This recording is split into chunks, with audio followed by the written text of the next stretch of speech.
10 মাসের মাথায় বিসিবিতে আবারও রদ বদলের আভাস। যুব ক্রীড়া উপদেষ্টার চাওয়ায় সভাপতির পদ ছাড়তে পারেন ফারুক আহমেদ। আলোচনায় আমিনুল ইসলাম বুলবুল।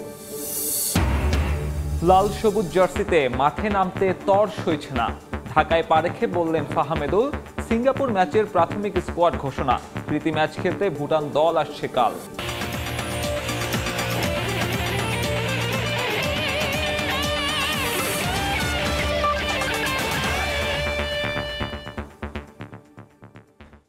বিশ্বের নানা প্রান্তের খেলাধুলার খবর নিয়ে আমাদের নিয়মিত আয়োজন খেলার সময়। আর এই আয়োজনে আপনাদের সঙ্গে আছি আমি সাব্বির মিথুন।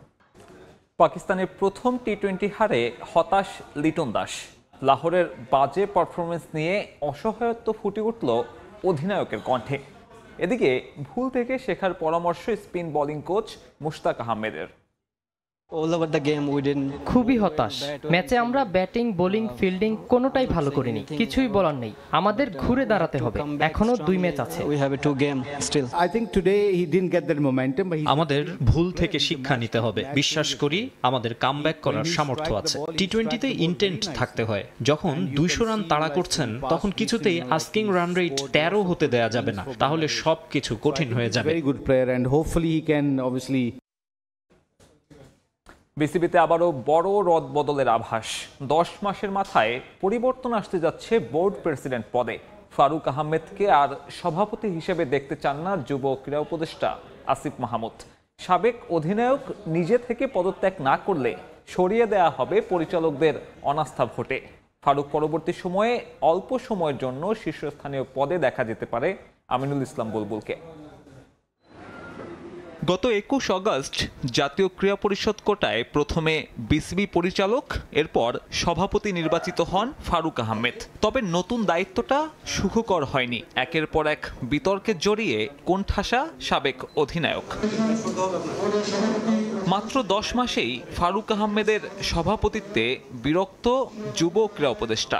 বুধবার 2 ঘন্টার রুদ্ধদ্বার বৈঠক হয় জাতীয় ক্রীড়া পরিষদে। সেখানে ফারুক আহমেদকে পদত্যাগের নির্দেশ দেয়া হয়। এরপর আসিফ মাহমুদের বাসভবনে যান বিসিবি সভাপতি। ক্রীড়া পরিষদের সিদ্ধান্ত না বদলালেও নিজে থেকে পদত্যাগ না করার কথা জানিয়েছেন সাবেক অধিনায়ক। অবশ্য ফারুক আহমেদ নিজে থেকে সরে না গেলে এনএসসি বা ক্রীড়া পরিষদ হাঁটবে ভিন্ন পথে। তাকে যেভাবে আনা হয়েছিল সেই একই প্রক্রিয়ায় সরিয়ে দেওয়ার সুযোগ রয়েছে। সেক্ষেত্রে ফারুক আহমেদের সভাপতিত্ব কেড়ে নিতে তিনি বাদে বিসিবির বাকি 9 জন পরিচালকের অনাস্থা ভোট জোগাড় করতে হবে। বোর্ডে ফারুক আহমেদের বর্তমান অবস্থান বিবেচনায় সে অনাস্থা ভোট জোগাড় করতে খুব একটা বেগ পেতে হবে না এনএসসির। আর সভাপতির পদ থেকে সরিয়ে দিতে পারলে খালি হয়ে যাবে ক্রীড়া পরিষদের নির্ধারিত কোটার পরিচালক পদ। আর এই প্রক্রিয়ায় রাজনৈতিক হস্তক্ষেপ হবে না বোর্ডের ওপর। আইসিসির গঠনতন্ত্র ভাঙারও শঙ্কা নেই। শূন্য হয়ে যাওয়া পরিচালক পদে এনএসসির নতুন পছন্দ আমিনুল ইসলাম বুলবুল। তাকে প্রধান করে 3 মাসের জন্য অ্যাডহক কমিটি গঠন করতে চায় ক্রীড়া পরিষদ। ওই কমিটির অধীনে আগামী অক্টোবরে হবে বোর্ড নির্বাচন। আইসিসির এশিয়া অঞ্চলের ডেভেলপমেন্ট ম্যানেজার হিসেবে দায়িত্বে থাকা বুলবুল চাইলেই বিসিবি প্রধান হতে পারবেন না। ওই পদের 1 মাস বাকি থাকলেও আইসিসির সঙ্গে কথা হয়েছে সাবেক অধিনায়কের। ক্রিকেটের সর্বোচ্চ নিয়ন্ত্রক সংস্থা রাজি। বুলবুলও নিজের প্রস্তাবিত রোডম্যাপ জমা দিয়েছেন ক্রীড়া উপদেষ্টার কাছে। সাব্বির মিথুন, সময় সংবাদ। এবারে ফুটবল। হামজা, সমিত, ফাহমেদুলদের নিয়ে সিঙ্গাপুর ও ভুটানের বিপক্ষে 26 সদস্যের প্রাথমিক স্কোয়াড ঘোষণা বাফুফের। হামজা সমিতদের সংযুক্ত বাংলাদেশকে মিডফিল্ডে দক্ষিণ এশিয়ার মধ্যে সবচেয়ে শক্তিশালী করেছে বলে মন্তব্য করলেন কাবরেরা। শেষ হতে চলেছে অপেক্ষার প্রহর। হামজা চৌধুরীর পর এবার অভিষেকের অপেক্ষায় সমিত সোম। বাংলাদেশের জার্সি গায়ে তুলতে অপেক্ষায় ফাহমেদুল ইসলামও। বাংলাদেশ, সিঙ্গাপুর ও ভুটানের বিপক্ষে ম্যাচের আগে হামজা, সমিত, ফাহমেদুলদের নিয়েই এবার 26 সদস্যের প্রাথমিক স্কোয়াড ঘোষণা করলেন স্প্যানিশ কোচ হাভিয়ের কাবরেরা। প্রথমবারের মতো লাল সবুজ স্কোয়াডে আছেন সমিত সোম ও মোহামেডানের জাহিদ হাসান শান্ত। আর দীর্ঘদিন পর দলে ফিরেছেন সুমন রেজা। কাবরেরার স্কোয়াডে ফিরেছেন গোলরক্ষক সুজন হোসেন। দলে আছেন জামাল, তপু, ফাহিম, রাকিবদের মতো অভিজ্ঞরাও। ভুটান ও সিঙ্গাপুরের বিপক্ষে ম্যাচের আগে বাংলাদেশের জন্য বড় সুখবর হামজা শমীদদের অন্তর্ভুক্তি। এই দুজনের সংযুক্তি বাংলাদেশের মিডফিল্ডকে করেছে দক্ষিণ এশিয়ার সেরা, এমন মন্তব্য করেছেন কোচ হাভিয়ের কাবরেরা। দক্ষিণ এশিয়ার দলগুলোর মধ্যে আমাদের মিডফিল্ড অবশ্যই শক্তিশালী। ভারতের বিপক্ষে যে মানের ফুটবল আমরা খেলেছি সেভাবে খেলতে পারলে সিঙ্গাপুরের বিপক্ষে ভালো করা সম্ভব। সর্বোচ্চ শক্তিশালী স্কোয়াডই ঘোষণা করা হয়েছে। আগামী 30 মে থেকে স্প্যানিশ কোচের অধীনে ক্যাম্প শুরু করবে বাংলাদেশ জাতীয় ফুটবল দল।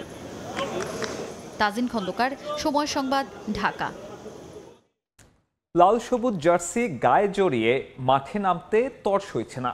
বাংলাদেশে এসে এভাবেই নিজের রোমাঞ্চের কথা জানিয়েছেন ফাহমিদুল ইসলাম।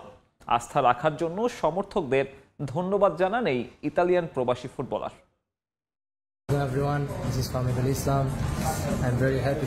এখানে আসতে পেরে আমি খুবই খুশি। জার্সি গায়ে জড়িয়ে দেশের জন্য কিছু করতে তর সইছে না আমার। সমর্থনের জন্য সাপোর্টারদের ধন্যবাদ জানাই। আমার প্রশংসার জন্য মিডিয়াকেও ধন্যবাদ। আমি কৃতজ্ঞ, রোমাঞ্চিত। ইন্দোনেশিয়া ও জর্ডানের মতো শক্ত প্রতিপক্ষের বিপক্ষে ম্যাচ এএফসি এশিয়ান কাপ বাছাইয়ের আগে বাংলাদেশ নারী দলের প্রস্তুতিতে বড় ভূমিকা রাখবে। প্রথমবারের মতো এই দুই দলের সঙ্গে খেলার আগে আত্মবিশ্বাসী ফুটবলাররা। পাহাড় আর সবুজে ঘেরা জর্ডানে সময়টা দারুণ কাটছে বাংলাদেশ জাতীয় নারী ফুটবল দলের। গেল কয়েক মাস ধরে কোচ ও ফুটবলারদের মাঝে চলা বিদ্রোহের কারণে অস্থিরতা ছিল দেশের নারী ফুটবলে। নানা ঝক্কি ঝামেলার পর একটু একটু করে স্বস্তি ফিরতে শুরু করেছে ব্যাক টু ব্যাক সাফজয়ী ফুটবলারদের মাঝে। আগামী 23 জুন মিয়ানমারে এএফসি এশিয়ান কাপ বাছাইয়ে অংশ নেবে লাল সবুজের প্রতিনিধিরা। সে আসর সামনে রেখেই জর্ডানে ত্রিদেশীয় সিরিজ খেলতে গেছে আফিদারা। এশিয়ান কাপ বাছাইয়ের সি গ্রুপে বাংলাদেশকে লড়তে হবে মিয়ানমার, তুর্কমেনিস্তান ও বাহরাইনের বিপক্ষে।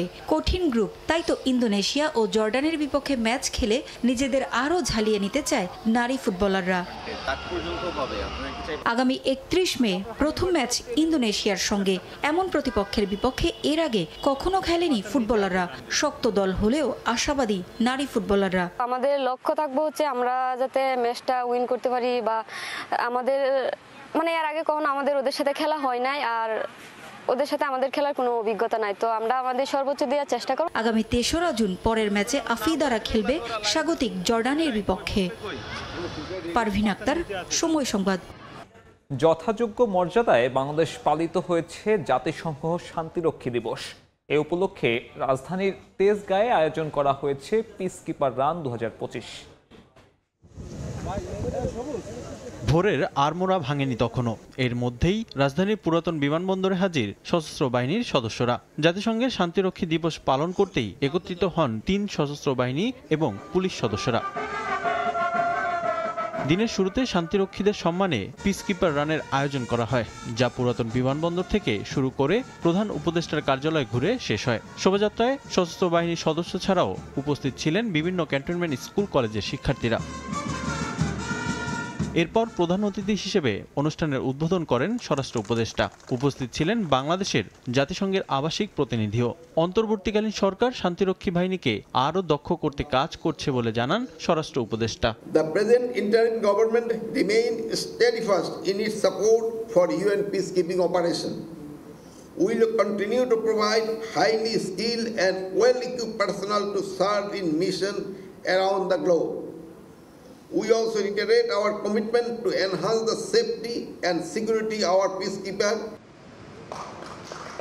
ঢাকার বাইরেও পালিত হয়েছে জাতিসংঘ শান্তিরক্ষী দিবস। চট্টগ্রামে বাংলাদেশ বিমান বাহিনী ঘাঁটি জহুরুল হকে যথাযোগ্য মর্যাদায় দিনটি পালন করা হয়। এছাড়া সিলেটে 17 পদাতিক ডিভিশনের উদ্যোগে দিবসটি উদযাপন করে সেনাবাহিনী। রিফাতুল ইসলাম মিরন, সময় সংবাদ। খেলার সময়ের শীর্ষ সংবাদগুলো জানিয়ে দিচ্ছে আরেকবার। 10 মাসের মাথায় বিসিবিতে আবারও রদ বদলের আভাস।